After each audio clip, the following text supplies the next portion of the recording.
1741 का साल था। दुनिया के व्यापार पर एक ही कंपनी का राज था, डच ईस्ट इंडिया कंपनी। लेकिन भारत के बिल्कुल दक्षिणी छोर पर एक छोटे से राज्य ने उन्हें एक ऐसी चुनौती दी जिसने इतिहास का रुख ही मोड़ दिया। तो चलिए देखते हैं ये हुआ कैसे। ये सवाल सुनने में थोड़ा अजीब लगता है ना?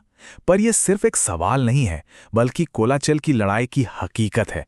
एक ऐसी लड़ाई जिसने ये साबित कर दिया कि सही रणनीति और हिम्मत के आगे बड़ी से बड़ी सैन्य ताकत भी घुटने टेक सकती है। तो चलिए मैदान में मौजूद दोनों खिलाड़ियों को समझते हैं। एक तरफ थी डच ईस्ट इंडिया कंपनी, दुनिया की सबसे ताकतवर समुद्री सेना, अफ्रीका से लेकर इंडोनेशिया तक फैला हुआ व्यापार। और दूसरी तरफ था त्रावणकोर, आज के केरल का एक छोटा सा राज्य जो सिर्फ अपने मसालों के लिए जाना जाता था। अब कागज पर देखें तो ये लड़ाई पूरी तरह से एक तरफा लग रही थी। तो इस पूरे टकराव की जड़ में था काला सोना। जी हां, काली मिर्च।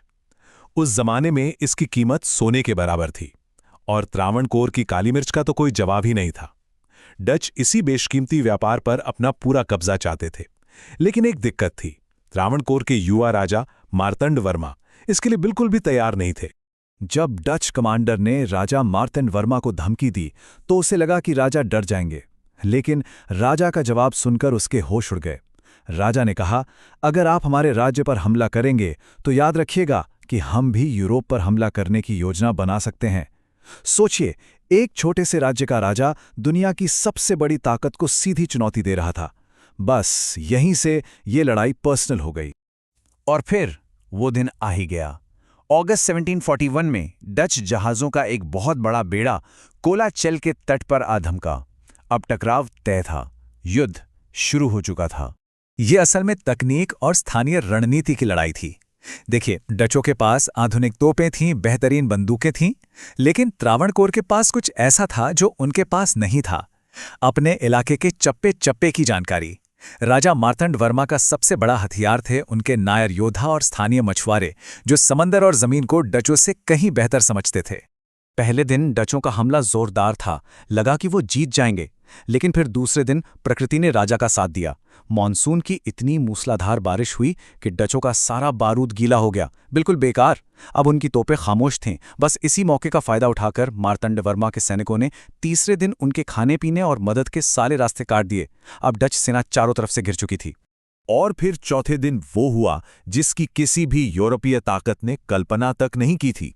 डच सेना ने घुटने टेक दिए।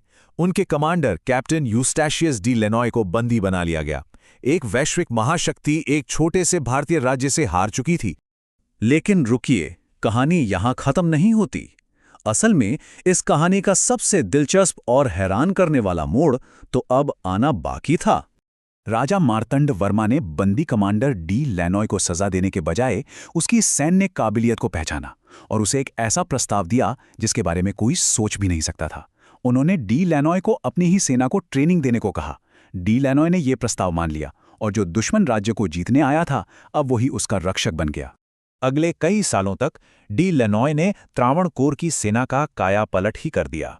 उसने सैनिकों को यूरोपीय युद्ध कला में माहिर बनाया, आधुनिक तोपें बनवाईं और पूरे राज्य की किलाबंदी कर उसे एक अजेय सैन्य शक्ति में बदल दिया। तो इस एक लड़ाई का भारत और दुनिया के इतिहास पर क्या असर पड़ा? देखिए, कोलाचल की इस जीत ने सिर्फ त्रावणकोर को नहीं बचाया, बल्कि इसने भारत में डच साम्राज्यवाद के विस्तार पर हमेशा के लिए रोक लगा दी। ये बात बहुत अहम है। आधुनिक इतिहास में ये पहली बार था जब किसी एशियाई ताकत ने एक संगठित यूरोपीय सैन्य शक्ति को युद्ध में इतनी बुरी तरह हराया था। इस जीत ने पूरी दुनिया को एक संदेश दिया कि यूरोपीय ताकतें अजेय नहीं हैं। इस हार के बाद डच फिर कभी भारत में अपनी खोई हुई ताकत वापस नहीं पा सके। उनका सूरज भारत में हमेशा के लिए डूब गया और त्रावणकोर राजा मार्तंड वर्मा के नेतृत्व में एक शक्तिशाली और आज़ाद राज्य के रूप में स्थापित हो गया। लेकिन ये सोचने वाली बातें हैं ना कि इतिहास में कुछ जीतों को तो खूब याद किया जाता है, पर कोलाचल जैसी इतनी बड़ी और अहम जीत को अक्सर भुला क्यों दिया जाता है? ये वो जीत थी जिसने वाकई इतिहास बदला और इसीलिए हमें इसे हमेशा याद रखना चाहिए।